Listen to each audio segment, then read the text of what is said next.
চীনে থাকি জানার পর সবার কাছে একটা কোশ্চেন থাকে যে মানে এখানে হালাল খাবার পাওয়া যায় কিনা, সবসময় কি রুমে খাইতে হয়, মানে নিজের বানা খাইতে হয়, বা অন্য কোনো ওয়ে আছে কিনা খাবারের। তো তাদের জন্য একটা জিনিস দেখা যায়। লোক একটা রেস্টুরেন্ট, এটা মানে পাস করে যাচ্ছিলাম, সাডেনলি এখানে দেখলাম যে আরবিতে লেখা কিছু, আর তার পিছনে এখানে গরুর একটা ছবি দিয়ে রাখছে। তো যেহেতু আরবিতে লেখছে, অবভিয়াসলি মুসলিম জাতীয় কোনো কিছুই হবে, হালাল ফুড অবভিয়াসলি। কী লেখছে চাইনিজে বুঝতেছি না, তবে হ্যাঁ মুসলিম কিছুই হবে। এখানে অনেক টাইপের দেখা যাইতেছে, যে বিফের আইটেমস বা স্টেক বানানো হয়েছে বিফের। আর লেজ, ওই যে দেখা যাচ্ছে লেজের কি যেন ওইটা।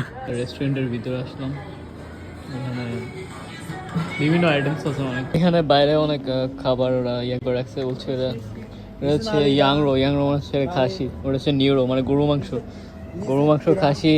এখানে অক্টোপাস আছে, স্কুইড আছে, চিকেন উইংস আছে, আর ওখানে ফিশও আছে। ফিশ হচ্ছে চাইনিজদের ট্র্যাডিশনাল ফুড, অনেক কিছু এখানে আছে।